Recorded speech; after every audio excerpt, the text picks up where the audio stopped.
as much. Mm-hmm. That's the idea For all you behind guys that.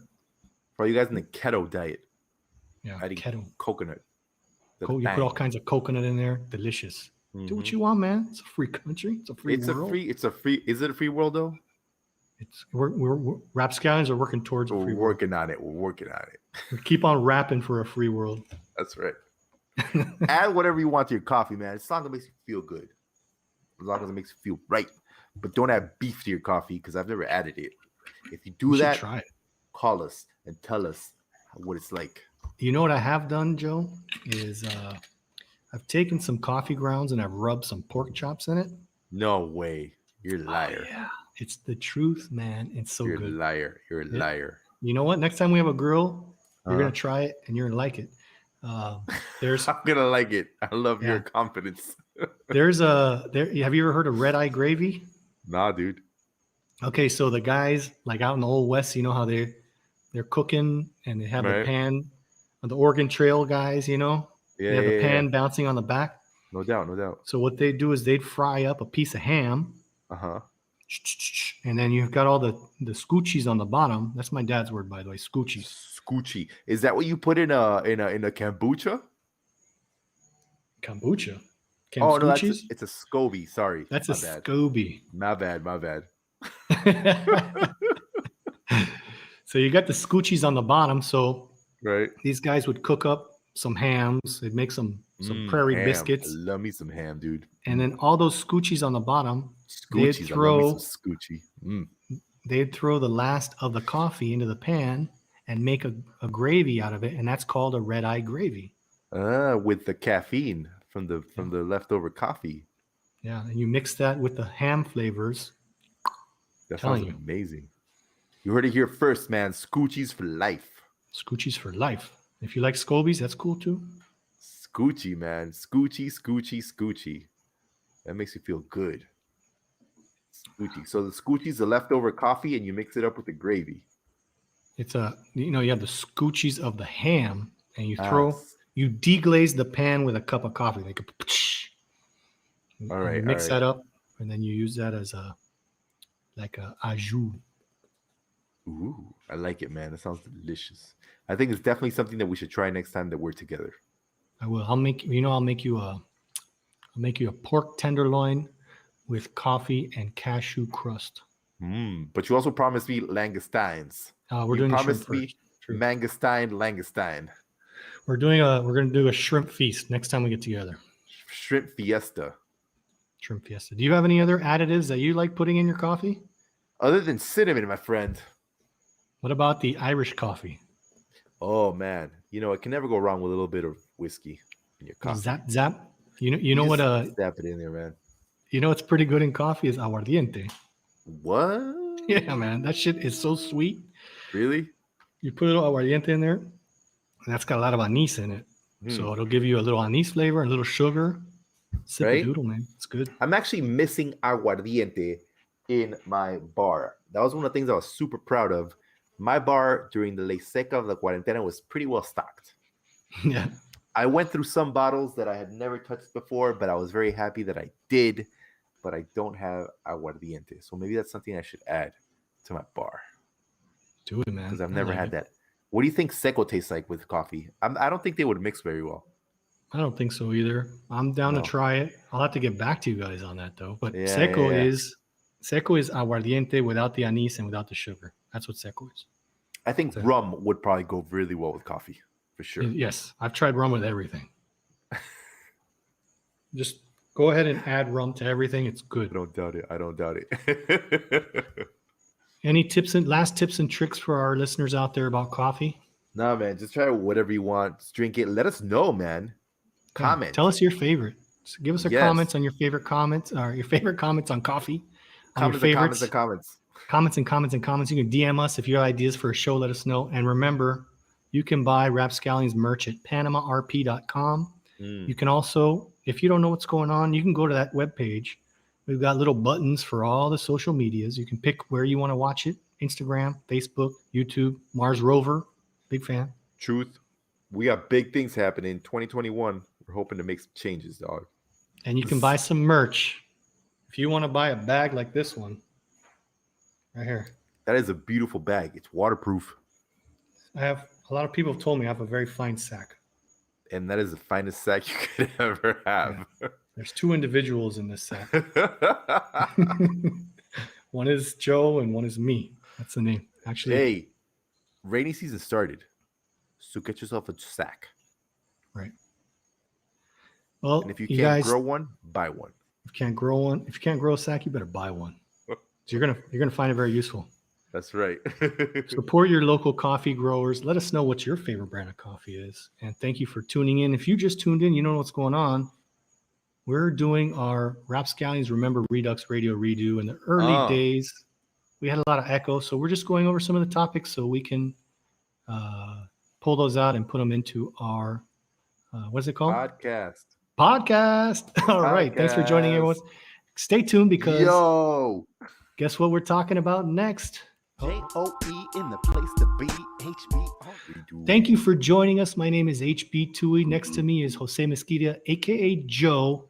This is episode number 5 of Rapping with Rapscallions, titled The Darien Disaster. What's up, man? What a disaster of a disaster, master, blaster. Yo, sometimes in history, people make stupid choices.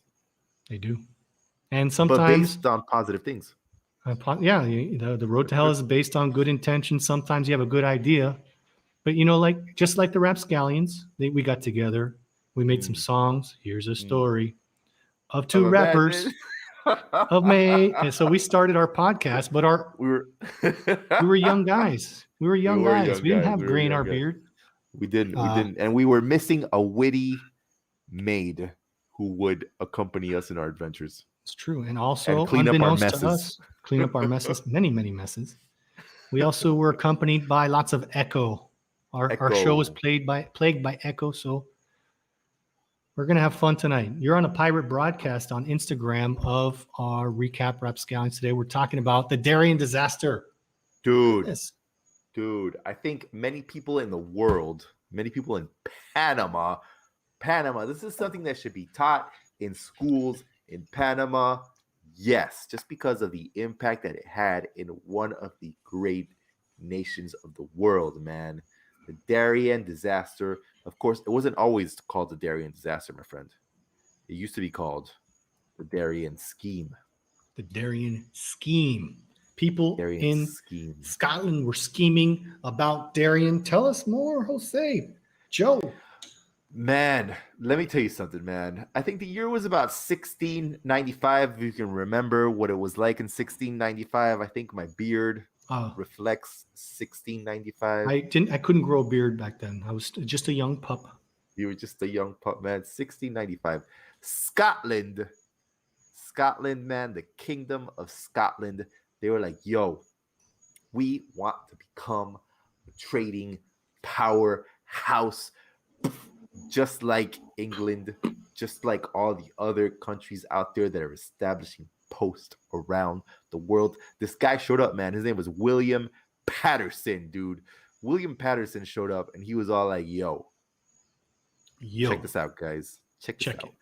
He was out there. He was like, yo, I got this country, man. It is amazing. It is beautiful. It is tropical. It is fabulous. And if we play our cards right, we can establish a trading colony there, have an outpost in the Americas where we can just do our thing, man. And Scotland will become super powerful. Sounds like a no-brainer. Super powerful. Spain's doing it. England's doing it. France is doing it. Everyone's doing it. The Dutch doing it. Dutch are doing it. So they were like, yo, why not, William? This sounds freaking amazing. So the people of Scotland were like, yo, let's do this. We like your jive, man. We're going to do what you say that we're going to do. And they established the Company of Scotland. Company of Scotland. Company of Scotland, man. And it was backed by 20% of all the money that was circulating in Scotland. So 20% of the doubloons in Scotland. 20%, man. They were like, we love you so much. We believe in this endeavor so much. We're going to give you all this money. They were all this money. So they put all this money in a chest, right? So they put all this money in a chest and they're like, yo, this is happening. Who wants to go? We're setting off. They bet big. They threw down. Yeah. They were like, yo, this is happening, man. We're going to establish some colonies there. This is going to happen. Yo, we're going to be the bomb diggity. Bomb diggity. The bomb diggity. So they set sail, my friend. They set sail from the port of Leith. There were 5 ships in the expedition: the St. Andrew, the Caledonia, the Unicorn, which, by the way, is the national animal of Scotland. That's the animal, the current animal of Scotland. Beautiful. Somebody ask you what the national animal of Scotland is. It's the unicorn. Not the narwhal. It's the unicorn. Unicorn. And the final ship was called the Endeavor. So they set sail. Man. They were like, yo, the English, those guys are our friends. We don't want to watch. We don't want those guys to get to know us. We're like, we're good, right? We're good. So they were going to go to the Bay of Darien. That's where they were going to go. Uh-huh. Which, of course, now we know, hindsight 2020, not a good idea. Tough place. That's it's kind of odd because all the colonial explorers seem to always land in Darien. Maybe maybe the tides took them there or something. I don't know. They were like, oh, it's destiny. Destiny is taking us to Darien. Yeah. And I don't know, to man. this day, the Darien Gap is the only place in the Pan American Highway that doesn't connect. So from Alaska down to Chile, the only place where it stops is the inhospitable, untransitable Darien forest jungle. No doubt. Crazy even though there have been plans in the past, people have wanted to like open it up, connect Colombia and Panama through some sort of system of roads or whatever. But I think in Panama, it's always been like, no. Or at least not the governments, but the people. Yeah. Because if you think about it, because it's so dense, it's actually acts as a blockade for disease and so many bad things that can come into Panama. I'm not saying that bad things come from South America. Never that. Love South America. It's a wonderful place. But I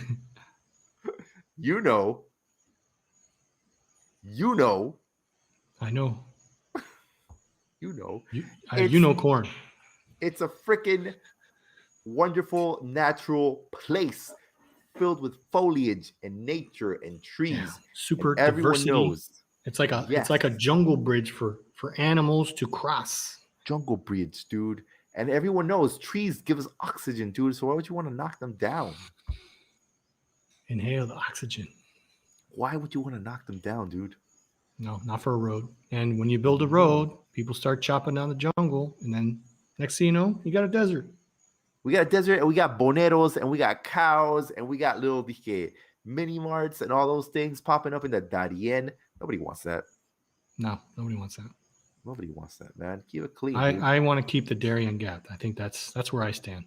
Me too, man. I would love to try and walk through it. I've heard of people that have walked through it and they've survived.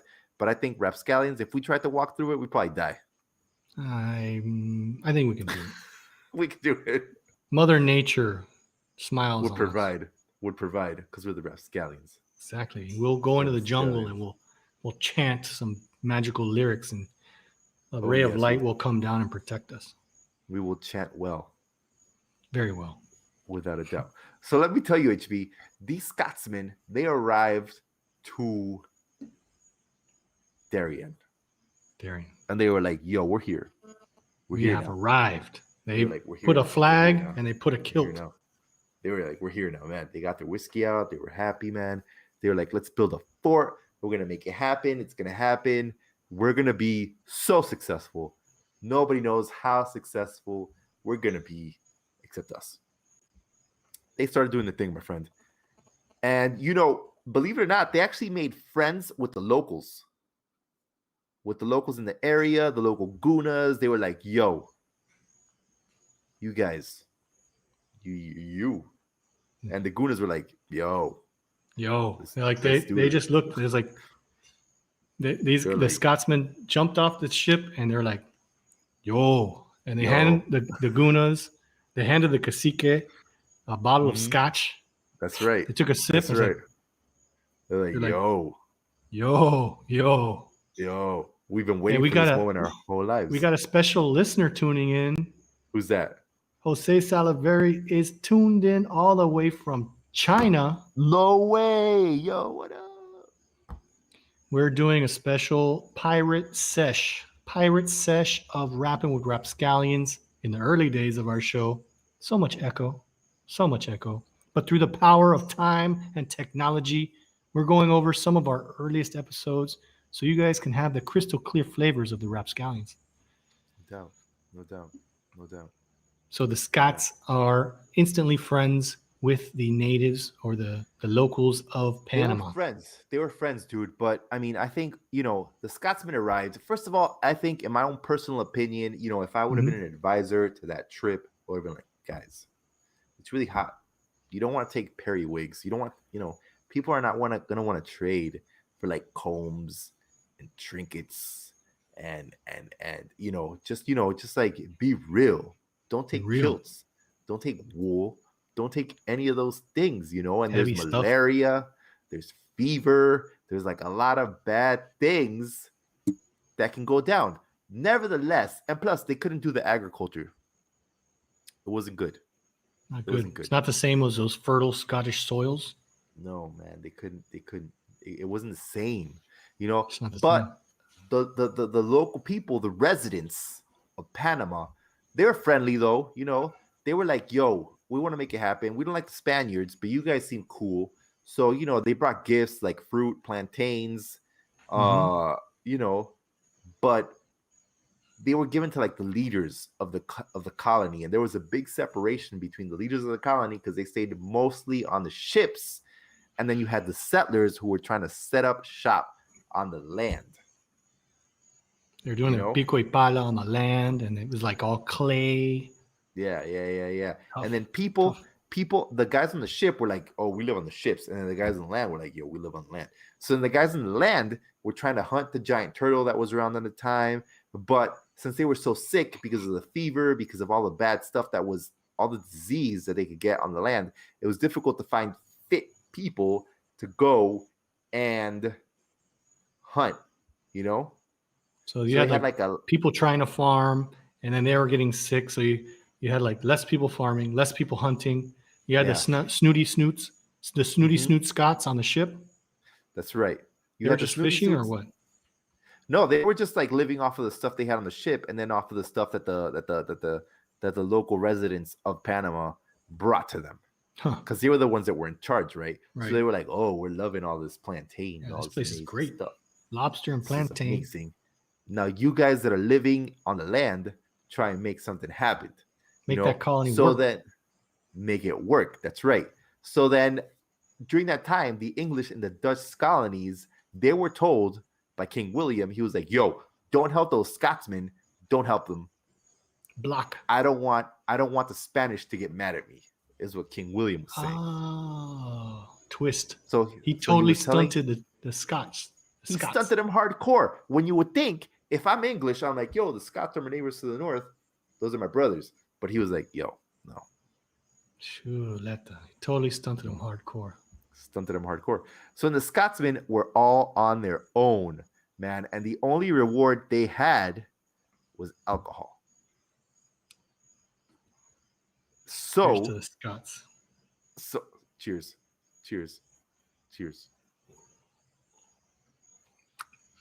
But if you're like, think about it, HB. If you're in a hut in the middle of the Darien and you're trying to work hard and you got to worry about dysentery and all these other types of illnesses, cholera, all that stuff, and the only sort of thing that you get as a reward is alcohol, you're not going to be much use to anyone. Yeah, you're going to be a pretty Debbie Downer, huh? Yes. So unfortunately, they weren't able to take care of the food they had in the colonies. And after 8 months, all of it was like infested with worms, and everyone was ill, everyone was sick, and it was just tragic. So after 8 months, they were like, was Yo, we hard. can't do this anymore. We can't do this. So they abandoned the colony, except for 6 men who were too weak to move. They couldn't even move. These guys were like, I go and die. Yeah. I go and die. I'm gonna die here in Darien. I'm going to die. Massive death.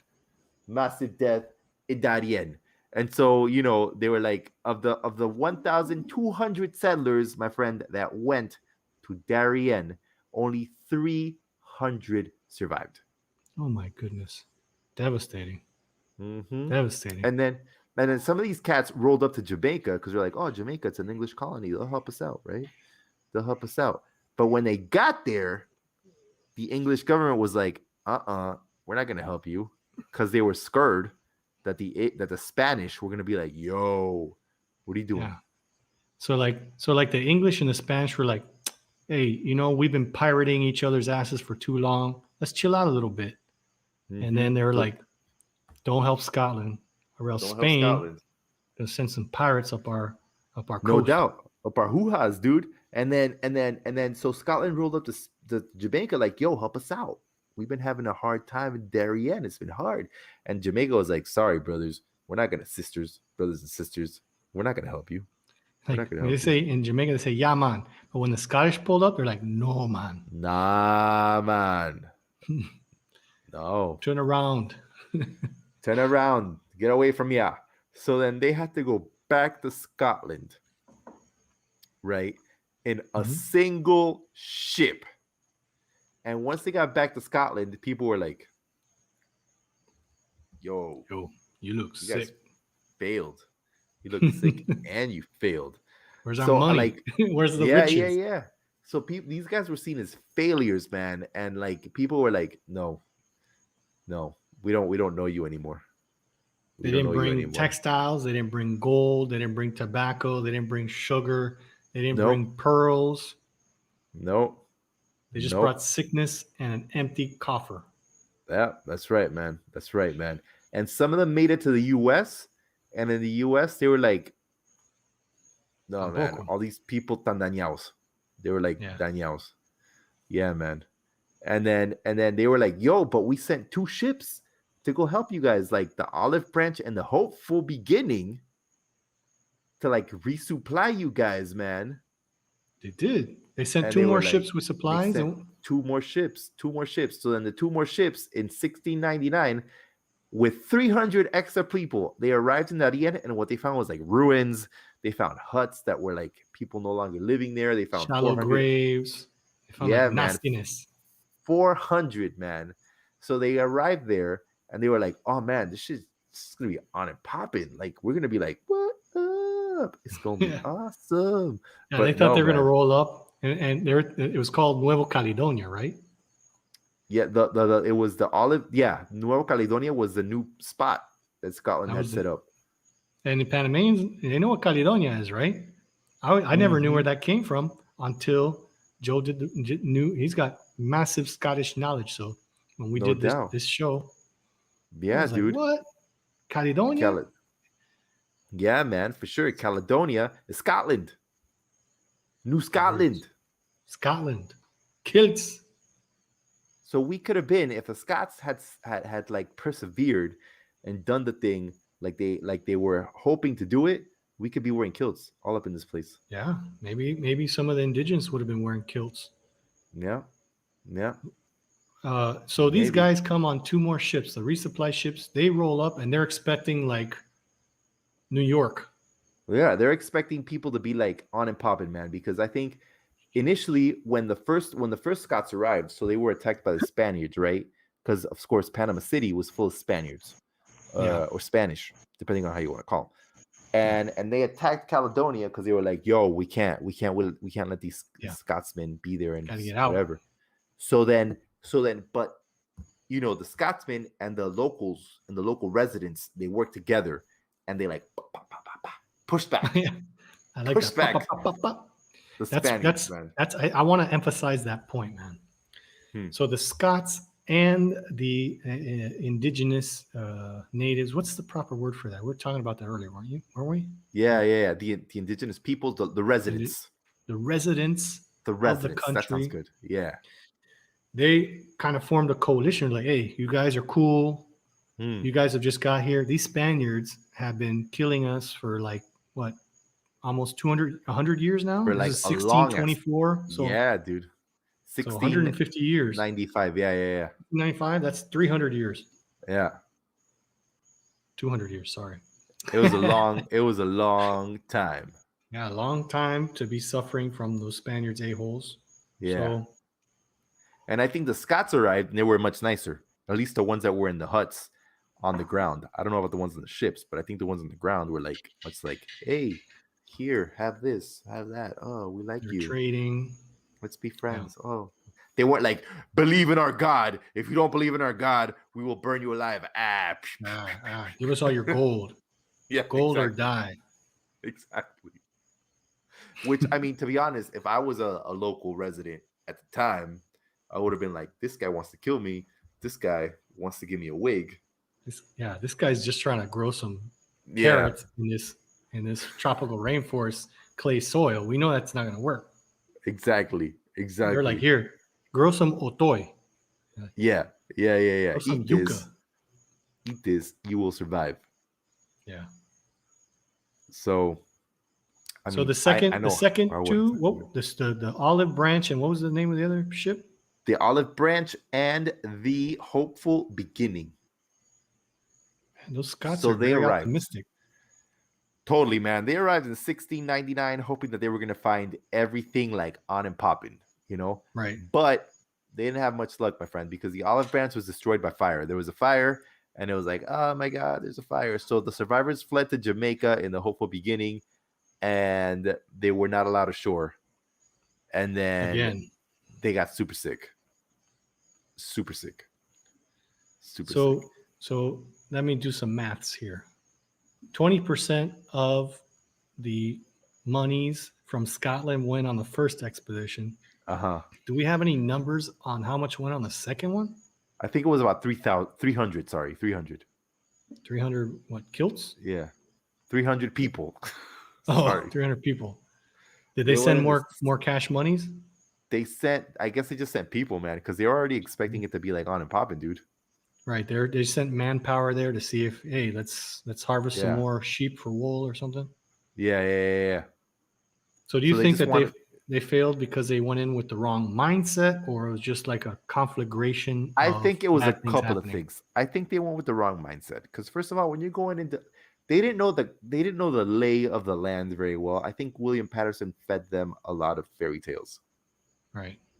And I think they were in such a hurry to become a trading powerhouse like the other, countries, kingdoms, whatever have you around them, that they were like, this sounds like a wonderful idea. It's going to work.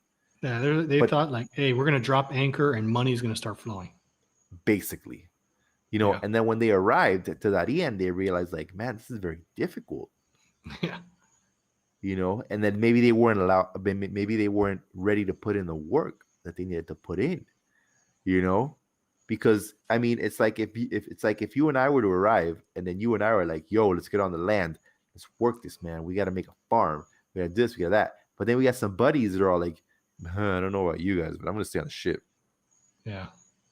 And then they were like, that would have been Andres, right? Yes, exactly. Is he still tuned in? I don't know. You throw some shade on our buddy Andres. Tune into pop culture. He's got the best theme song yet. Monday to Friday, 12 to 1. Talk about pop culture. Pop culture, man. So they had, I think people were ready to put in the work. And then plus the Spanish and the English weren't really being very supportive. Obviously, the Spanish weren't being very supportive. I would have expected the English to be a bit more supportive, but they weren't. I think they had a scheme of their own. Yeah, for sure. And then the Scots were like, yo, we're not surviving. We're all sick.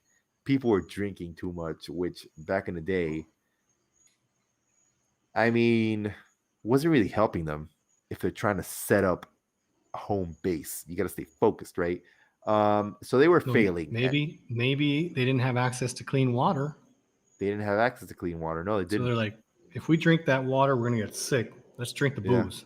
That's right. That's right. Which we know is going to cleanse our bodies, right? That's what we do, right? Stay away Mm-hmm. from that cholera infested water. Hey, you never know when cholera is going to strike. It can strike at any moment. So the second expedition came around, my friend. After the resupply ships from 1699 didn't get there. So there was a second expedition in 1699. There was a boat called the Rising Sun with 38 cannons, and there was a boat called the Duke of Hamilton and the Hope of Bonus, and The then hope of bonus. bonus or bones. It was BO''NESS.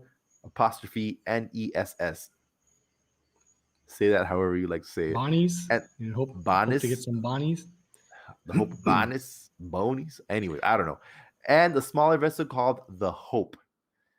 And they were hoping to get to Darien. They were blessed and everything upon leaving Scotland. And they arrived to Caledonia Bay on the 30th of November, 1699. And they were like, yo, okay, let's go on shore. Let's build some huts. We can make this happen. And a lot of the people were like, hey, man, we came here to like join a settlement, not build a settlement. Build one. Yeah. Like, we thought this is going to be like amazing. Not amazing. So, not amazing at all. So, it was empty. Yeah. Everyone had fled to Jamaica. The Spaniards are being dicks. Then the locals, or regionals, were being cool. Residents. The residents.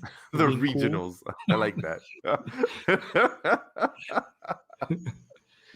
They were being cool, but it just wasn't enough, man. It just wasn't enough.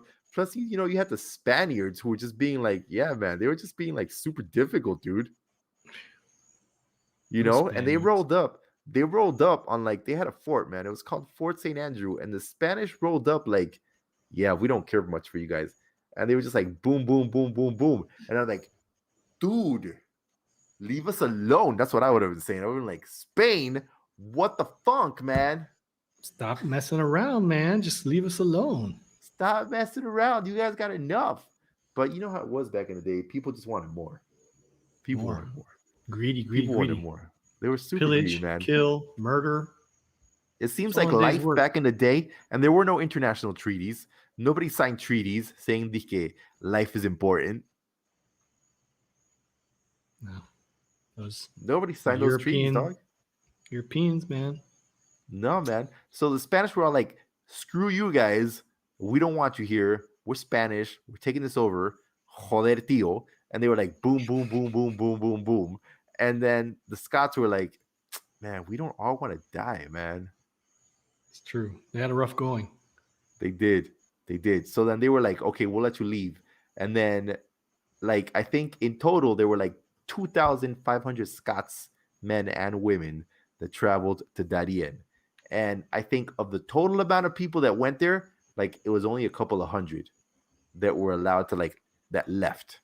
Devastating. That's hard, dude. That's hard. Our friend Dorita Avila wrote a book regarding the Scots in Panama. No doubt. Across a Blood-Stained Isthmus. Check it out on Amazon. We'll put a link on our Facebook page and on our webpage so you guys can check it out. True that, man. So what happened, Joe? What happened next? So a lot of these Scotsmen returned to Scotland. Scotsmen and women, sorry. They returned to Scotland. And they were seen as a massive failure. They were like, yo, you failed, dude. You failed. Like, it would have been like, HB, if you went back and your sister was in Scotland and she was like, and you were like, hey, I'm going to go to Panama and start a colony. And then you came back and you failed. She would have been like, I don't know you. Loser. I don't know you. Disowned. Loser. Disowned. Totally.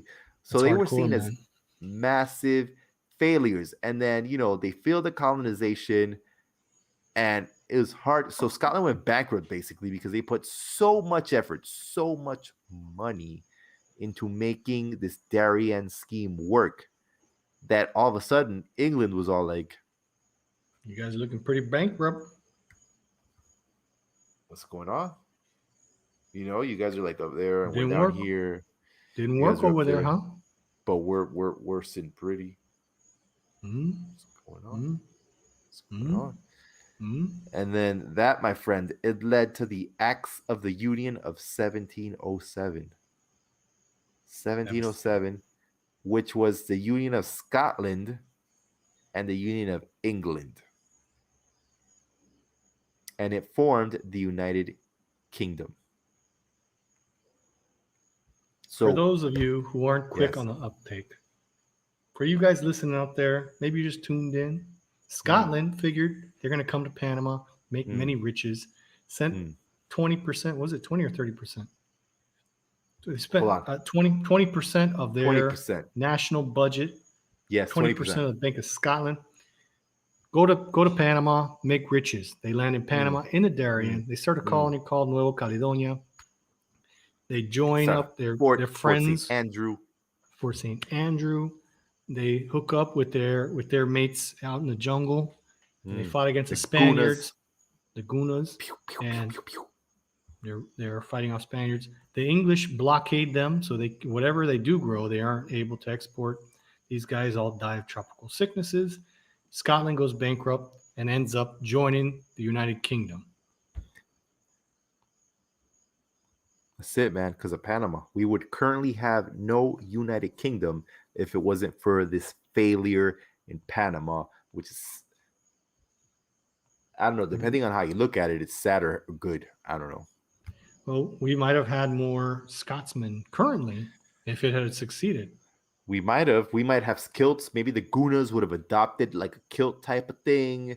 They'd be wearing kilts. We'd have a tartan sort of fish type environmental type of skirt system that we wear. I don't know. It's interesting, and especially considering that in the past few years, Scotland has voted several times to leave.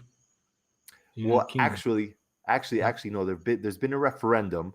There was a referendum in 2014, but let me check that with the research department. Send it to the research department. Yeah, see what they come back with. Just so that I know what the title was, because that's actually, my friend, it's been a topic of 24. So it's been a topic of a lot of discussion recently, because in 2014 Scotland voted to stay in the United Kingdom, right? So they voted against independence by a total of 55.3% to 44.7%. That's pretty close, man. That is super close. And one of the main reasons why Scotland voted to stay in the United Kingdom was because they wanted to remain a part of the European Union. It was a huge part of that. So then in 2016, when England, sorry, I'm getting ahead of myself. When the people in the UK voted to leave the EU, Scotland was super upset because Scotland voted to stay in the EU, and Northern Ireland voted to stay in the EU. Right. So they're now like, yo, we want to stay in the EU, but now they're being dragged out because the majority of people in England, who has a higher population in Scotland, voted to leave the EU. To any of the Scots out there, I propose the following. Leave the United Kingdom, go back to the European Union, and then send a couple ships over with some gold and start up the Nuevo Caledonia. And we'll see what we can do. It's going to be a hit, man. It's going to be a hit. Hey, but wait. What? Wait till the rapscallions comes into government. You know, we'll set it up nice. We'll do something for the people. For the people, many tax benefits. All the benefits.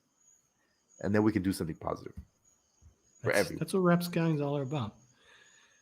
That's an amazing recount of the history and the impact of Scotland on Panama and the impact of Panama on Scotland, man. For sure, man. The UK might not have happened if they had not faced such trials and tribulations on the isthmus. If they would have been successful, maybe England would have joined Scotland and we'd have the United Kingdom of Scotland. Yeah, it's true, man. And then they would still be part of the European Union. Truth.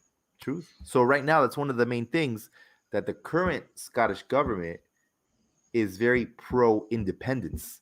So now, when this referendum happened in 2014, the British government, which of course is led by Westminster in London, said this is a once in a lifetime choice.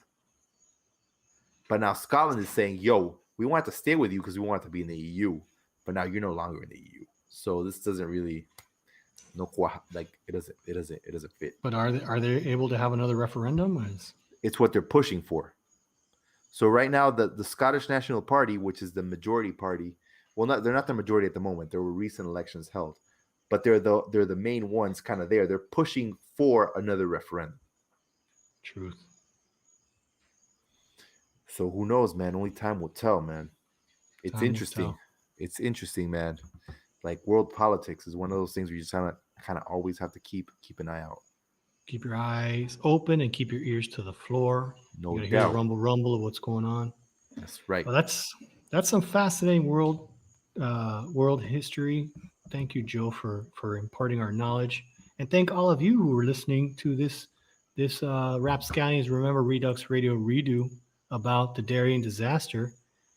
Remember, every Sunday at 3 p.m. And you can find all our stuff at PanamaRP.com. We're going to roll right into our next part of this episode. We have one last thing to cover. Let me do my J-O-E in the place to be. HB on the track. It's like X. Welcome everyone to episode number 7. My name is HB Tui. Next to me is Joe Mosquita. We are the Rapscallions. And just so you're like, hey, what the heck's going on? This is a pirate broadcast on Instagram. Our earlier episodes had some terrible echo in them. So we figured we're going to take a Friday afternoon to talk about it. And today, on episode 7, tonight, on this moment of modern technology, we're talking about the Panama Railroad and El Verdugo. Boom! What an amazing topic to talk about, man. I think it's one of the topics that very few people, that's a lot of people. You're a master of the vocabulary. Very few people know about, man. The Panama Railroad had such an impact on the development of the Republic of Panama and, man, El Verdugo. How can you not talk about the history of the railroad and not mention El Verdugo de Panama, the hangman of Panama, Reynolds, dude. Reynolds. Reynolds. Man, I don't even know where to start. We've been having fun on this rebroadcast, trying to get some content about some of these epic shows that we've done because we did a lot of research. We found out so much stuff. We want to share that knowledge. So go in our early episodes. Dude. It doesn't work for our podcast. So we're the miracle of time and technology. We're bringing you some information. Yeah. Dude. And having to revisit that. Cheers to you as well, man. And having to revisit. Cheers. It's tasty, Joe. So delicious. Hold on. I ran out. What can I tell you? I need to get. All right. I'm going to tell the people what this is all about. Yeah. Tell them. We're pulling out our for the podcast, and we had a few episodes with Echo. And so we're doing a pirate broadcast on Friday night. Usually you catch us every Sunday at 3 p.m. Ooh, that sounded delicious. Every Sunday at 3 p.m. If you don't know where to find us, go to our website, PanamaRP.com. That's Panama Rapscallions Production. We've got all the social media buttons there. We've got an Instagram button. We've got a YouTube button. We've got a Facebook Live button. And we even have a button because if you're on Mars, we broadcast to the Mars rover, baby. Biggest fan ever. No doubt. We're everywhere, man. So this episode, even though it's got a lot of, it's actually our most popular episode on YouTube with the most comments. Not the most viewed, but the most commented episode because a lot of people are looking for information about the Panama Railroad and also information about El Verdugo, hangman of Panama. The anti-hero. Very interesting chap. And I definitely think this is one of these guys that I think if we were to look back and think about Reynolds today from a total perspective of just ignoring U.S. Panama history past, it Yeah. would be very easy to be like, this was a good guy. He came down here to like pone en orden, set things straight. But if you're looking at it from a perspective of like he killed a ton of people, True. you'd be like, this is just some American dude that came to Panama and killed a bunch of people. We're gonna lay down some of that history and what we hope for. We hope to spark your interest so that you do Yes. your own research, because we're not experts. We're just having fun. We're spreading knowledge. We're having some drinks, and this is some interesting shizzo right now we're going to talk about. I mean, it's amazing, dude. I mean, Rand Reynolds, not Ryan Reynolds. Randolph Reynolds. Yeah. Randolph Reynolds. This was a guy, he was living in Texas, right? He was like retired. He was in the Mexican-American War. This guy was a freaking gunslinger. Pew, pew, pew, pew, pew. He shot and killed a bunch of mofos, man. Yeah, he was like, the thing that he was good at was killing people. Killing people, man. If only that was something you could put in your CV today. Like, HB, I see you've applied for the position of manager at Hewlett Packard. What are your talents? I can kill people. What are you good at? All right. It's like, well, I'm actually very good at murder. I'm very good at perfect. You're just what we were looking for. Welcome aboard. So before we jump into the Verdugo, we got to set the stage. Set the stage. And, it's something that we repeat through many of our live casts, is that you have Panama's played a very influential role in the world on many occasions. So we got to think of it geologically. When Panama was formed 50 million years ago, geologists say that's the most important geological event in the past 100 million years. That's right. The Isthmus of Panama was formed by tectonic plates moving and volcanic activity, and two oceans became one because the Isthmus of Panama was formed. So then you had a land bridge. So ocean currents changed, world temperatures changed, and all the animals started humping together and intermixing, and you had a land bridge, and humans came down and crossed. So Panama actually divided two oceans. Then you have the Spanish colonial era. They're just bringing all kinds of gold out of South America. Then you have the railroad period, which we're going to talk about now because of the gold rush. Then you had the French Canal era, the American Canal era, and the Panama Canal era, and that brings us into modern times. So, yes, and here we are. Here we are. We're going back. Set the flux capacitor to the railroad era. So check this out. Rand Reynolds. He was kicking it old school in his home in Texas, if I'm not mistaken. That's correct. He was in Texas, man. He was in Texas, dude. He was hanging out. He's been in the Mexican-American War. He was with the 1st Texas Mounted Riflemen. He was like bang, bang, boom, boom, killing people. But then he retired from that. And so he was at home in Texas. And he had these visions, man. He had these dreams. He was having these nightmares of this place. So much murder. He's like, what am I going to do next? Demons, all these things, man. Like having these wild dreams. So he thought they were like premonitions, right? Right. Thought they were premonitions. And then he was hanging out, cooling out one day at his house in Texas. And what happened, HB? Tell the people, man. His sister took him to church. She's like, "Hey, you're feeling these bad dreams are coming from your guilt of committing so much murder. You're meant to do something on this earth. So come to church with me." And the priest sat him down and started telling him the same stuff. He's like, "Hey, man, you're meant to do something on this earth. You're going to be taken to a land with these strange dinosaur creatures or strange." And then, so he's like, "Yo, that's cool." So he goes back and he's sitting on his porch, and some Latin American guy in a top hat is riding a donkey, and a little kid is pulling the donkey towards his house, and he sees it, and then he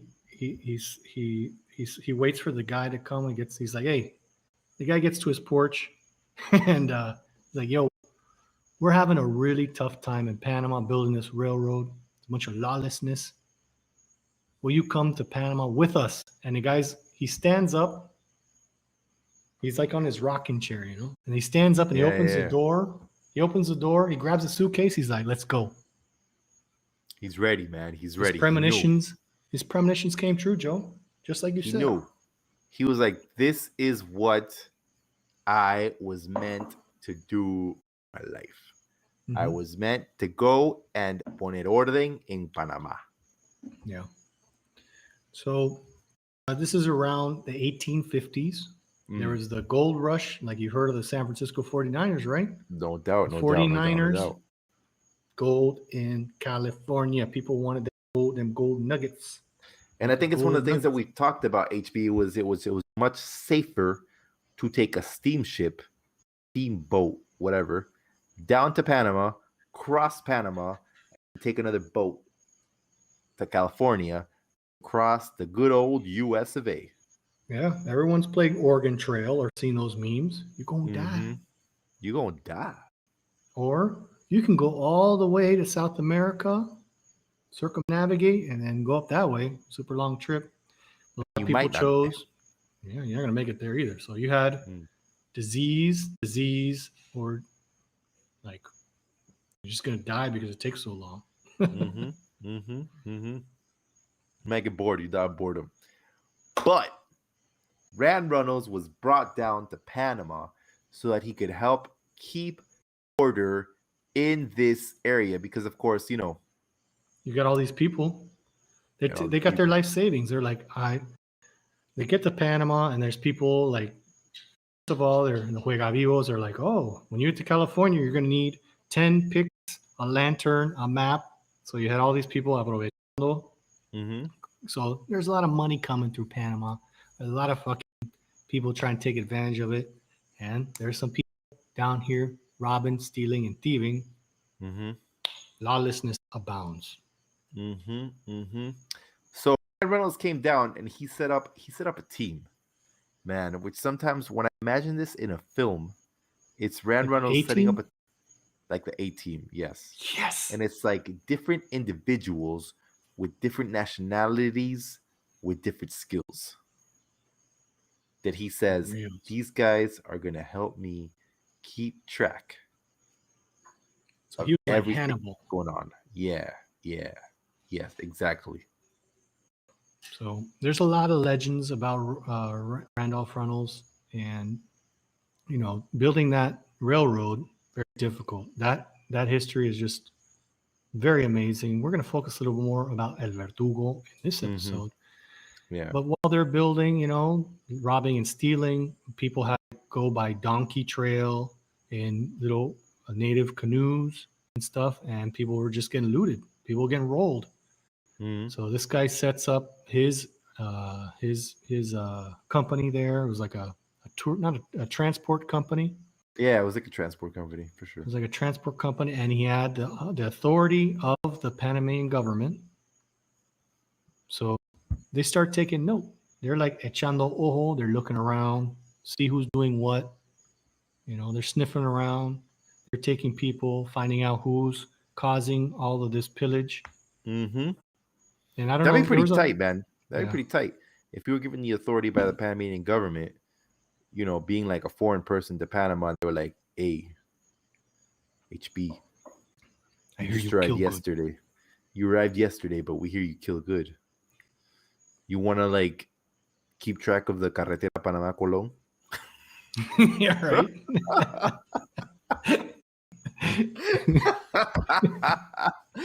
Yo, I can kill whoever I want.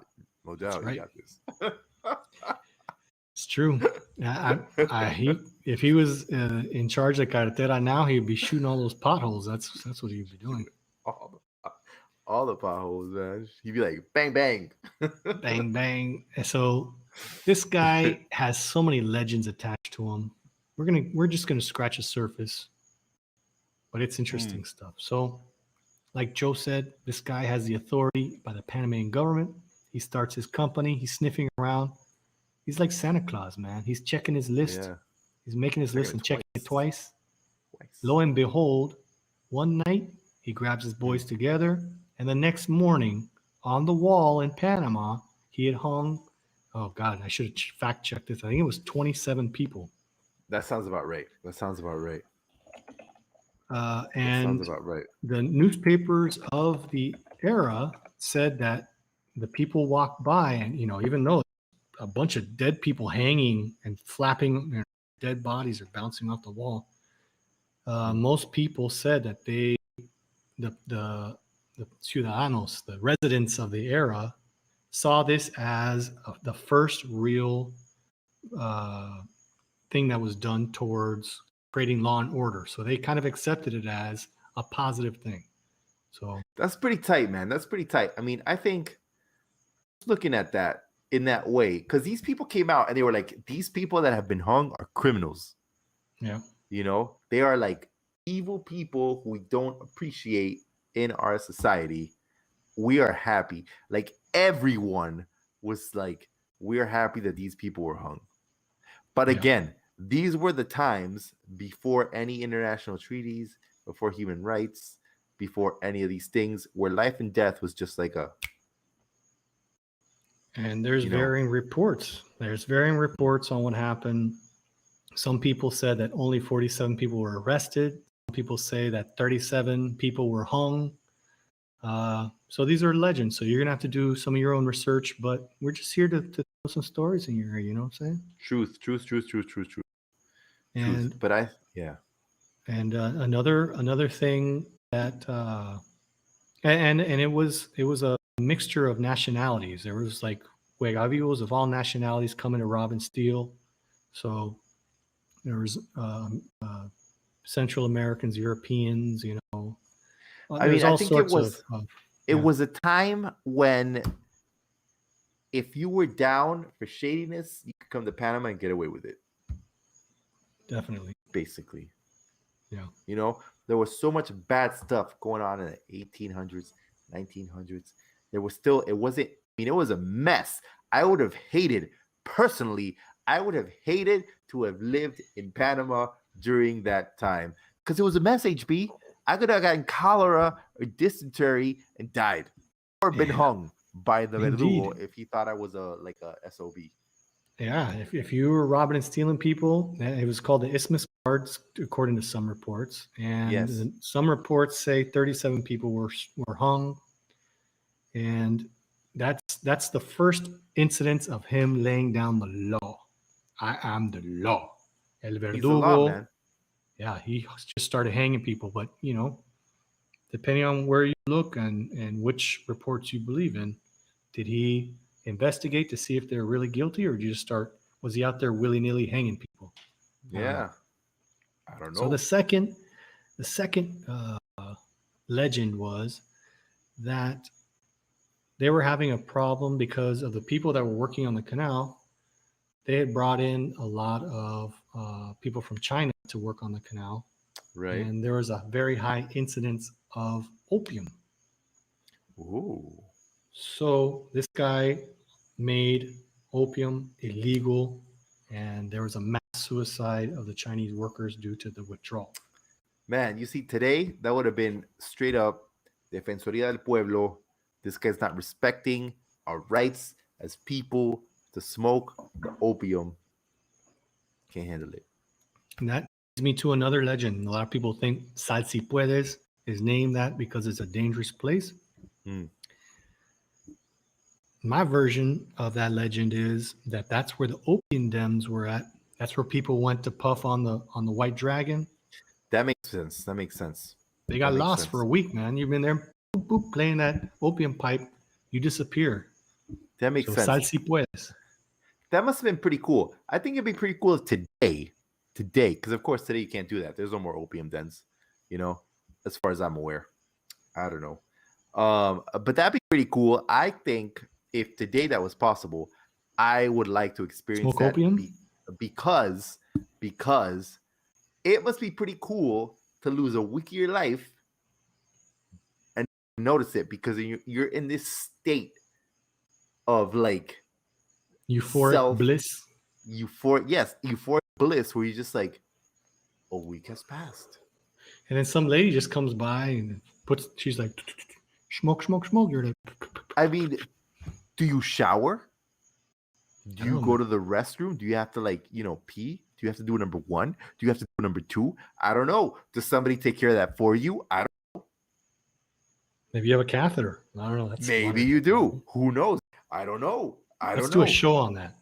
Sal si puedes. That'll bring a lot of controversy. Like, or are you there and you're just like, oh, I'm on this opium. Wait, pause. I need to go shower and use the restroom. I shall return. And then you go and you have a restroom that you can use. I don't know. How much does it cost? Like for a nickel? How much does it cost? For a dime? Do you sleep? Do you sleep in the same place? Every time I see people in opium dens, they're in like these like super comfortable, cots. Yeah, they have like the little cots, like the little beds, right? Oh, you're right. Yeah, and then some nice lady, you're like all like, ugh. And then some lady like puts the pipe in your face. You're like, and you're like, ugh. And then your friends come to wake you up and they drag you out. So do you spend the entire week in a cot? I don't know, man. That's how I see it on like Sherlock Holmes when he's and then in Tombstone they had an opium den scene too. That's very true. For some reason, you ever seen Tombstone? No, I haven't. What is that? Oh, that's a great movie. That's people have seen. It's Val Kilmer. What's the other guy's name? Anyway, Wyatt Earp and the OK Corral. It's a Western story. I'll send you a link. That movie's epic, dude. So these guys decide to go kill all these cowboys, which were the bad guys at the time. Yeah. And the scene is that this one bad guy is there in the opium den, and he goes to grab the pipe, and you see it's the barrel of a gun, and he's like, oh, and it's the Earps there, and they shoot the guy. He thinks he's smoking an opium pipe. He ends up smoking a Colt 45. Shot in the mouth. Man, that's terrible. Craziness. But that is craziness. Epic film. Check it out. And that kind of tells you the lawlessness that you might have encountered in Panama at the time. I don't know. We're just sharing stories. And this was all in the area of Casco Viejo around there, right? Yeah. Well, just so to put it into context, so people can understand where it was. Right. So Panama City was in Casco Viejo, and then where Gamboa is at, that's where Gorgona was at. So you had Panama, Gorgona, and Cruces. So Gorgona was probably, you forget about the canal. None of that was there. The lake wasn't there. We're talking about the 1850s, 1840s. Exactly, before any canal. So you had Panama City, Gorgona, Matachin, and then Cruces. Cruces is where the Las Cruces trails came up to the Chagres River, and then people would jump on a boat and head out to Fort San Lorenzo on the Atlantic coast. So his hanging of the 37 There's no Colon City. His hanging of the 37 people, this was in Casco Viejo. Right. He went and round up these bad guys, and then in the morning, the people they're take a little, people are always walking around with their parasols for some reason. Yeah, no doubt. That's the image that comes to my mind. They're like, time to go to the opium dens. And then, boom, there's a bunch of people being hung on the wall. Yes. And Reynolds had these arch nemesis who were called the Darieni. Who were like these evildoers. I don't know much about them. For some reason, whenever I read that name, I think about like the Darien. But these were like the people that were like, they were like hardcore, his evildoers. So I guess if you were thinking about G.I. Joe, this would be Cobra. Right? These are the guys who were always up to no good. And he was brought in to like keep him in check. Right. So like he would go and gamble. Like he was also undercover and stuff. No doubt. And he gambled with these people. I'm seeing here he was at La Vista Hotel, a known Darieni hangout in Panama City. And here's some as some of the newspapers reported. These are quotes. It seemed to be a democratic hanging, as all races on the isthmus were represented. Boom! There you go. So, for all of you sociopath mass murderers out there, if you're gonna kill people, make sure you kill people from all walks of life. Yeah. And it's okay. Yeah. Right. I mean, some of the reports, you got to do some search because some of the writings are just crazy. Like the second legend or the third legend was that as they were working on the canal, one of the local representantes said, why don't you guys go on strike and I'll get you twice as much money, but you got to give me a little suavecito. You got to give me some chow mein, you know? Corruption, man. Why If these you people pay gotta be so me, dude? he was organizing a strike. So For his this benefit. guy, Reynolds, for his own benefit, Reynolds gets word of this proposed strike. He rides into town. He tells everyone that's about to go on strike, he's like, get to work. Nothing stops work on the railroad. And then he goes in and he grabs this representante and drags him through town and starts whipping the shit out of him. What? Yeah, in the middle of town. I think that was in Gorgona. Not the Gorgona, but the old Gorgona. Yeah. So those of you who think Gorgona, the one at the beach is Nuevo Gorgona. So Gorgona, when the Chagres River was dammed, they created an artificial lake and Gorgona was flooded. So all the people in that town site were moved to the coast, the Pacific coast, and that's what Nuevo Gorgona is. Where we currently have a fishing village and, nice apartments and all that. True. And the surf spot. I love Gorgona. And the surf spot. No doubt. And then what else? There's another mass hanging? Dude, we are missing the Copeland execution. Yes. Oh, wait, no, that's the guy correct, who you were just talking about. So, 1852, John McGlynn, paymaster, Panama Canal Railroad. He was attacked as he walked along the tracks near Boyo Soldado. I don't know where that is. And anyways, he was robbed, right, of his gang payroll, which is about $300. So McGlynn, seriously wounded, he was left to die. But before he died, he revealed the identity of his assailant. And this was a guy by the name of Timothy Copeland, or Tim Copeland. Little Tim. Tim. That's what his friends called him way back in 1852. I don't know. That's what I would have called him. I would have been like, yo, Tim, what's going on? He was like, I just robbed this guy. I just killed him. I would have been like, yo, that's cool. I got mad cash flow. I just robbed somebody. Like, oh, that's cool. Are you buying the rum? And he would have been like, yeah. Roll with me. I got monies. And money and life back then was just, whatever. He's dead. All right, cool. Yeah. So anyways. He was a railroad employee, so of course untouchable. John McGlynn. You're saying the person that got murdered, John McGlynn. Yeah. John McGlynn, untouchable, railroad employee. So of course, the consul at the time, a guy by the name of Nelson, he was like, yo, Reynolds, this is going on. You got to take care of this. You got to handle Copeland. So Rand was like, let's get it done. So he got to Aspinwall. And that's the current day Colon. Aspinwall is Colon. The current day Colon. So he got to Aspinwall and he was like, yo, we're going to get this handled. Where is Copeland? So, he was like looking for him. And apparently, this Copeland guy, he couldn't leave well enough alone, man. He killed McGlynn. Right.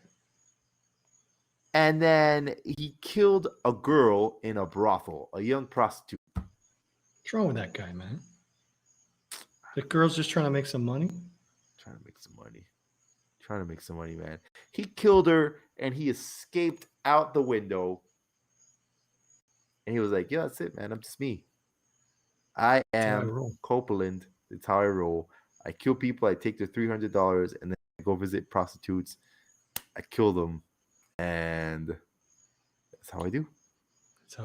But you know what? You know how Rand Reynolds do? How does he do? Tell people, HB. How does he do?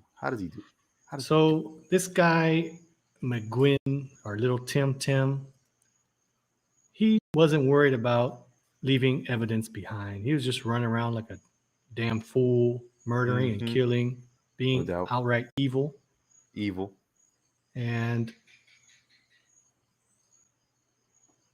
Reynolds walks up to him and this guy kind of showed like pecho. He's like, entonces, he's like, what are you gonna He was do? like, entonces, What are you? Well, who are you? What are you gonna do with me? And Reynolds said, I'm gonna hang you. oh snap! I wish I could say that to someone. I wish I could. I wish if somebody was like all of us. He was like, "Yo, what are you gonna do to me?" I was like, "I'm gonna hang you." Yeah. Well, he said it like this, like parejito. He It's said, happening. ¿y tú qué vas a hacer? And the guy's like, I'm gonna hang you. I'm gonna And have you. This is they said happening. that, This is your life. that Copeland just went. Yeah, I think he se cagó. El man se cagó. And he grabbed him, took him to the railroad station, and hung his ass. Dude, don't do the crime if you can't do the time, man. Don't do it. Don't do it. I guess that was Rand Reynolds' like, MO, his modus operandi. He was like, "Man, te vas a tirar de bravo."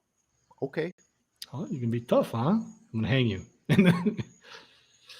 And I guess if he said he was gonna hang you, that was it. That's You're done. That was part of the legend. And again, there are different accounts of El Verdugo. So do your own research. We're not saying that we're experts on this, No, but we're not. this guy was, lo and behold, the guy was hardcore. So He was. Let's move on to the next episode, which is very well known in Panama. Oh, It's yes. Dia de la Sandía. Yes, the Watermelon War. Right. Wow. So there's several different and divergent accounts of this day. Too many accounts. Make a long story short, some a-holes went through Panama. They thought they were super cool. They're being dicks. They took a piece of watermelon. Spring break. Imagine spring break. Oh, yeah. They're all drunked up. There's a guy selling watermelon, and one dude grabs a piece of watermelon. He's like, this watermelon's delicious. And then the guy's like, yo, you got to pay me for that. Like, I'm not paying you for watermelon. And the guy gets up. And he's like, he pulls out a knife. He's like, dude, you got to pay me for that watermelon. Pay me for my watermelon. One of the guys in that group pulled a gun on him. He's like, you better put that knife away. And supposedly flipped a coin at him. It's like flicked it. All hell proceeded to break loose. Riots all over Panama. Crazy, just madness abounds. People, all the people waiting to get on their steamship, run and hide in the railroad building. And like all the people in Panama are just like, we're gonna kill you people. It was like a super huge riot. I mean, because think about the tension. I mean, we spoke about this in our episode about the highest on a couple of weeks ago. In the future, you're going to be able to scroll down. We did a whole 2 hours on the Dia de la Sandía with lots of interesting viewpoints. Yeah, but think about it. Incident. Yeah. There was so much tension in Panama City during that time. So much tension. And this brought it to light. It brought it to light. Yeah, the straw that broke the camel's back.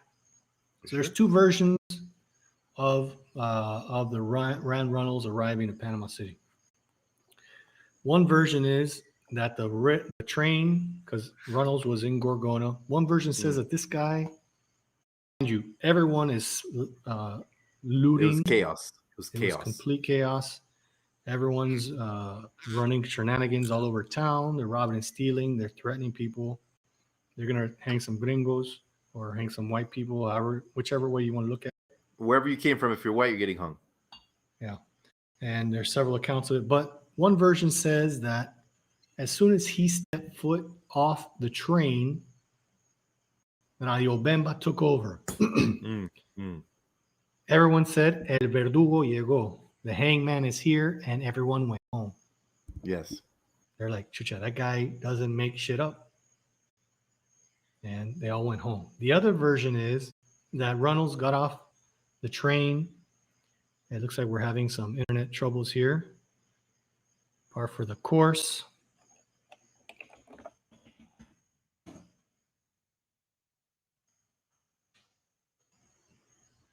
Imagine if you had that much power. Oh, hey, you're back. So Joe, what was the second version of the first version of legend was that he stepped off the train and they're like, "Oh, el verdugo llegó," and all went home.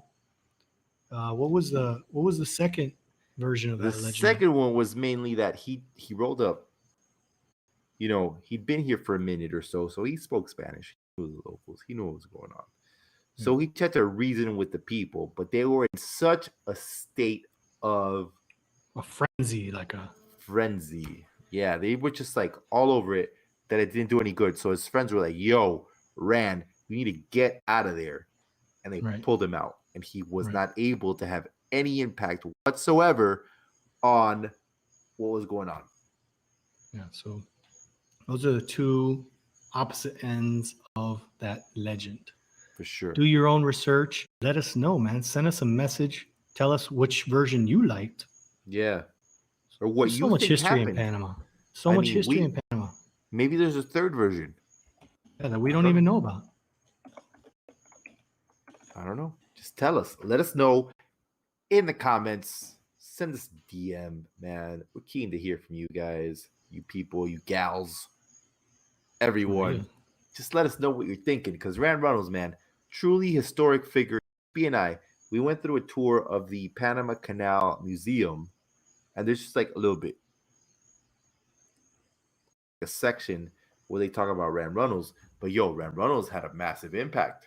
Yeah. He had a massive impact on Panama. Definitely. Yeah. I've got some comments on the YouTube channel that I wanted to bring up. Bring them up. Bring them up. Let's see here. And it's definitely super interesting.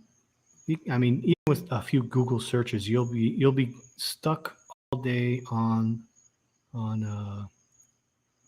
talking about Rand Reynolds. Okay, here we go. So interesting, dude. Yeah, one says Rand Reynolds is buried in Rivas, Nicaragua. Because after he left Panama, he went to Nicaragua, where I believe he served as consul. And that's where he lived out the rest of his days. I don't know. It's very possible. I think the person erased their comment. I don't see it anymore. Well, it talked about all the people who were interfering, all the U.S. Americans that were interfering in Central America, and then there was a group of people traveling around creating havoc, and those were the ones that started the Dia de la Sandía. Right.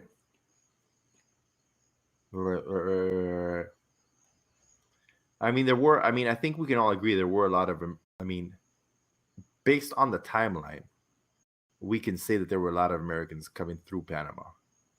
Yeah, either going through the west coast of the U.S. or coming back from the west coast of the U.S. So it's definitely possible. And I think we already agreed how they were, Panama City was a landing point for them, where they would then take a boat that would take them to Taboga, where they would then catch their ship that would take them to Panama. So it makes all the sense to think that there would be a large American presence in Panama at that time, even if it was before the building of the Panama Canal and before the building of the railroad and before any of those things. Here we go. It was the American filibusters who started the 1856 watermelon riot, but Reynolds was not able to stop the massacre. 15 filibusters were killed and the rest beat up by an angry mob of locals after one gunslinger stole a watermelon and later his buddies pulled out their guns and opened fire on the fruit vendors. The filibusters were part of the slavist William Walker's militia that had taken over the government of Nicaragua. They were traveling to and from Nicaragua and were waiting for their ship. Other filibusters like these had drunk or gambled their money and stayed in Panama and formed gangs of highway robbers murdering locals, California gold rushers, and the railroad workers. Reynolds had previously hung more than 75 gunslingers and thieves. Very many of them were these greedy filibusters. So that's one of the comments that adds more to the legend of Randolph Reynolds. Man, and just like doing a quick Google search, there was actually a Federal Republic of Central America. Did you know that? I did not know that. We should do a show about that, man. Seriously.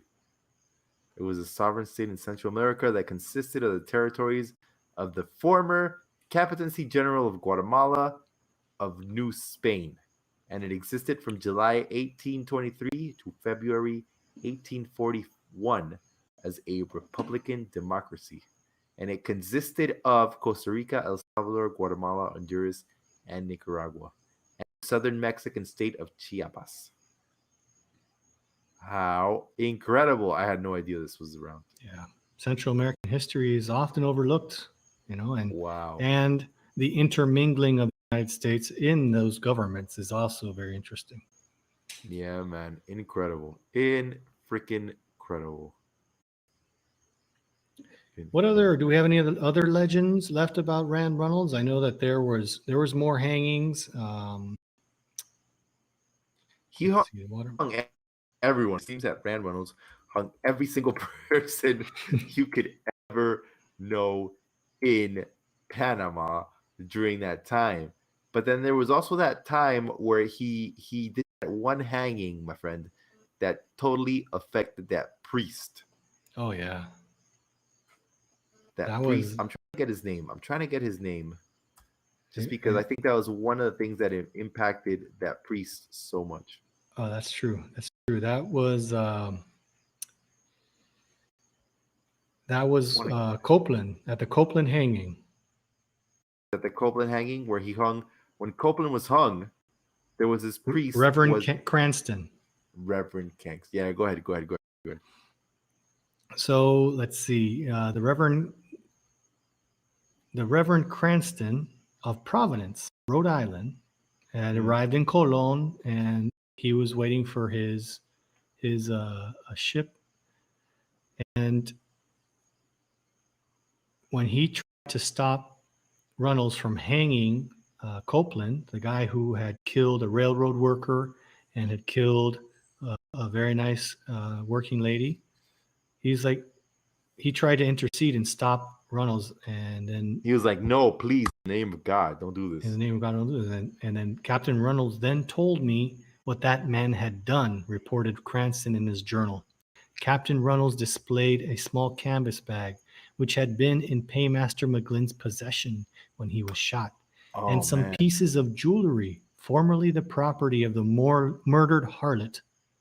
Very judgmental, sir. Anyway, these, Captain Reynolds said, had been found in the pockets of Timothy Copeland. I knew from this evidence that the wretched prisoner was guilty and that it was useless to plead for mercy from him. So after he talked to Reynolds, it is said that he himself pulled the lever that released the hanging of Copeland. So in this land of lawlessness, the Reverend ended up hanging this guy, and he was very affected by that. And he wrote in his journal. Yeah, he was shook, totally shook. And he wrote in his journal, he's like, "I have stood upon Gallows Hill and have seen my share of the spectacles there," wrote Reverend Cranston. "I can truthfully say that I have never seen an execution conducted in such a bizarre and extended manner. The man, Copeland, hoisted slowly into the air, was in truth strangled to death by a puffing steam engine. Such is the progress of man that machinery can now be made to perform this grim necessary work." By a steam engine. Yeah, so just a little backstory there. When Reynolds faced off with this guy, he's like, "Entonces, what are you going to do?" Reynolds says, "I'm going to hang you." But what he did is he went and he hung him from part of the machinery of the train, right? Are you feeling it, Joe?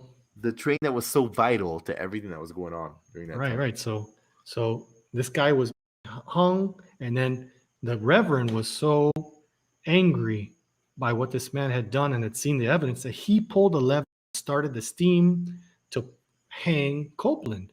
Wow. And then he was so shook that had done this. He said, "The man Copeland hoisted slowly into the air was in truth strangled to death by a puffing steam engine. Such is the progress of man that machinery can now be made to perform this grim but necessary work." They had not tied his ankles together, and indeed, he danced a grisly fandango. So this guy was so appalled by the ferocity of the crowd that he was just overtaken. And then he continued in his journal. They who had broken bread with him, who had sipped of the evil cup with him, who had been his friends and admirers, they all now vied with each other in howling with laughter at the terrible plight of his death struggles. Never have I seen the devil in such absolute control of a group of civilized men. Yea, it is a blessing that our days on this earth are as a shadow, and that the true meaning of life of man lies in eternity after he has been judged by God. Like they totally enjoyed it. Yeah, so he was like, he not only did he pull the lever, all of this guy's former friends were like, "Ooh, yeah, hang that mofo, hang that hang you. mofo." And the guy literally lost his religion. He lost the Lord, and he was checked. This reverend checked into sanitarium, Yeah. Sanitarium. and he just And kind then of like, he got lost in the jungle, right? He left the sanitarium. He just walked into the woods or Yeah. jungle or whatever, and they found him later. yeah, like he just resigned himself. He was so just overtaken by what he had seen that he just gave up the will of life. And they put him in bed, and when he finally got out of his fever, he just put his Bible on the bed. He walked into the jungle and him dead. That's ludicrous, dude. That's ludicrous. Yeah. Ludicrous. Ram Reynolds, man. You do not want to mess with Ram Reynolds. That's what that's kind of what the environment was like at the time. Just lawlessness. And then this priest comes down here and sees what's happening. Hey, by the way, if you want to read about something like that, you should read Heart of Darkness, man. That kind of explains kind of the loss of civilization. Heart of Darkness. I don't think I've read that book, no. By Robert Conrad. That's the book that Apocalypse Now was based on. Oh, word? Yeah, like what he wrote in the book is like, he was talking about the ivory traders in Africa, and all of a sudden one of the outposts up the river stopped sending ivory.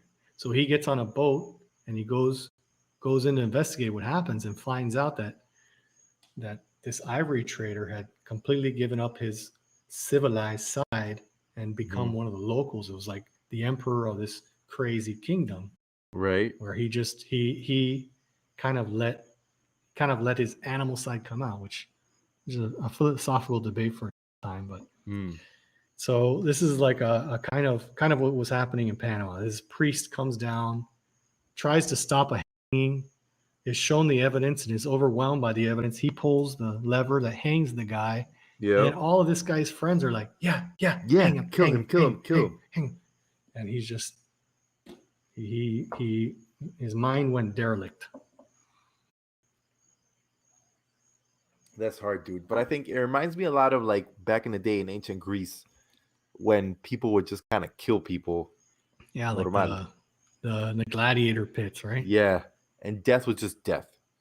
Like, the blood sport. People just like rub the blood, like And it was just like normal. Like, normal. ¿Qué le pasó? He died yesterday in the gladiator pit. I'm dead. Yeah, it's all right.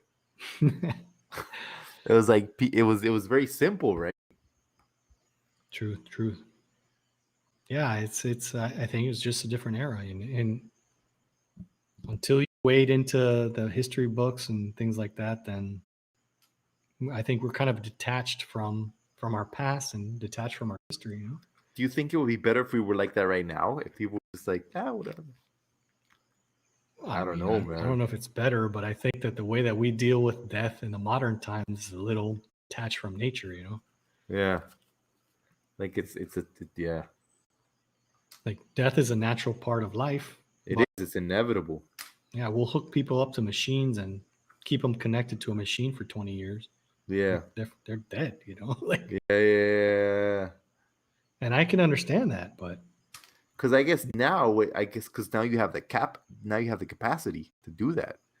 Right. Whereas during the time of Ram Reynolds, it was just kind of like, done. That's it. Yeah, I mean, even at that time, they buried people alive. Yeah. It wasn't like, oh my God, but let's keep them. No. It's like, oh, they put a mirror under your nose, and if your breathing was too shallow, they'd be like, this guy's dead. Yeah, like, sorry, he's gonna get buried. Sorry. Yeah, they Bye. throw you in a box, bury you, and then they would find like scratch marks on the inside of the coffins and stuff. Didn't they start like putting little like strings connected to They put bells? bells. They put Yeah. bells on it, and then they put little periscopes for air. That's hard, dude. That's hard. A lot of people That's think hard. that's where the legend of the vampire comes from, is Oh yeah, burying people alive. Yeah. man. Whatever. That wouldn't happen if you like freaking like, what's the word? Just burn people. Yeah, cremate them. Cremate them. Yeah, dude. Then you have no problems. Yeah. That's what Ryan Reynolds should have done. I like the tangent we went off, like the philosophy of life and death. Yeah, man. Pesao. Seriously. Well, do we have any other legends that we want to share about Ryan Reynolds? I don't know, man. I think that's it, dude. I think that's it too. We touched on everything. We touched on everything, and we're here just to spread stories that might interest you, to dig in on knowledge. That's why we're here. Sure. Make people want to like research, man. Because it starts when you Google. Go ahead and Google Ryan Reynolds, man. Google. Then next thing you know, you're going to be buying books. Next thing you know, you're going to be reading. Next thing you know, you're going to get all kinds of knowledge in your noggin. Yeah, and then you're going to send some message like, you guys are stupid. And we'll be like, okay. Everything you said was wrong. We'll be like, okay. Okay. Let's talk about it. Yeah, man. Let's talk. We're communicators. Exactly. So exactly. Let's wrap this sucker up.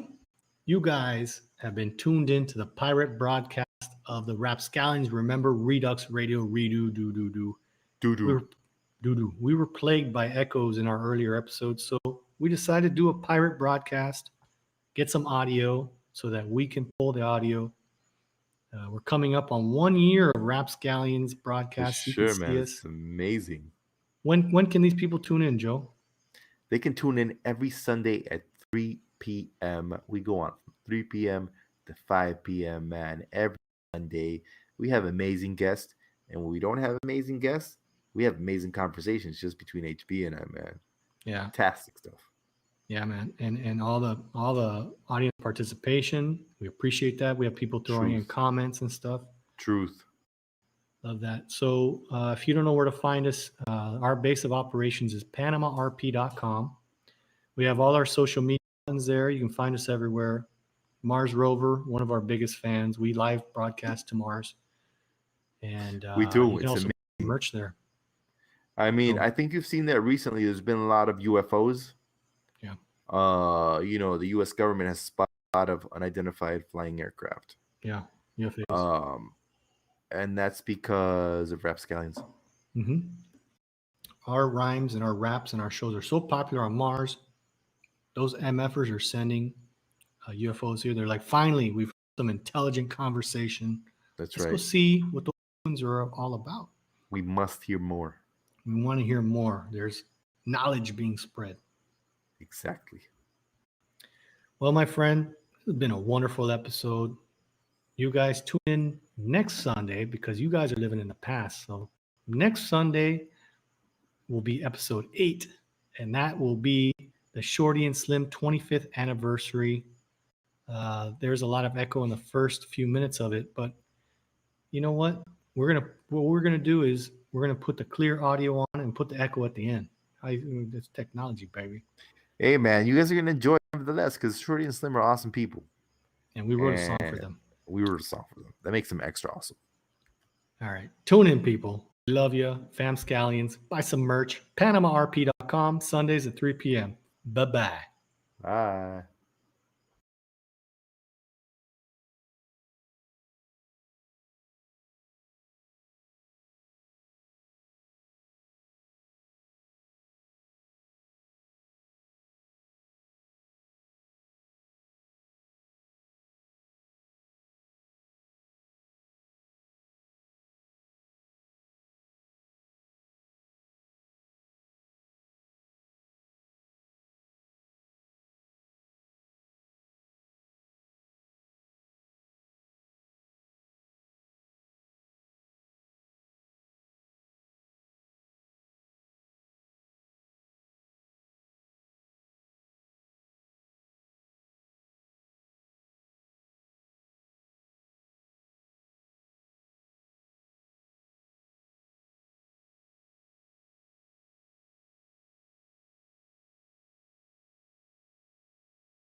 Hey, what's up, man? I hear you loud and clear over here. Huh?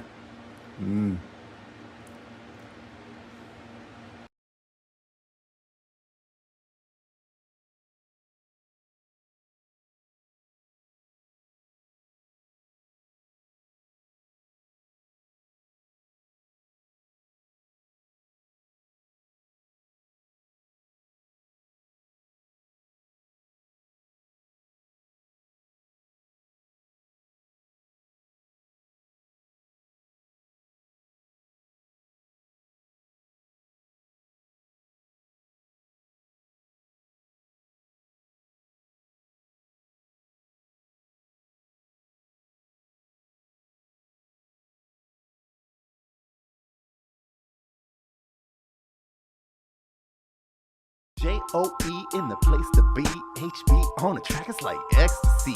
Run a well of 7 years, what we drink and be. Trying to sling the dopest rhymes in the galaxy. Let me take a minute though and relax your mind. Sometimes these words can be hard to find. 24/7 on that daily grind. Hearing voices in my head, man, they not that kind. Cause bitches be bitches, snitches keep snitching. The world keeps turning, and I keep hitching a ride instead of living my life. Yo, yo, yo, yo, yo, yo, yo, yo, yo. Man, when you feel hungry, don't you have to eat? Yo, yo, pump up the volume and digest this beat. Rapscallions in the house with this lyrical treat. When we're done with you, you're gonna ice your feet. If the world ends tomorrow and you had one chance, Hey, yo, would you start the move like it's your last dance? yo, do something small in the past and present changes. Do something now, the future rearranges. Cause bitches keep bitching. Yo, snitches keep snitching. The world keeps turning. And you start living your life instead of hitching a ride. Rapscallions.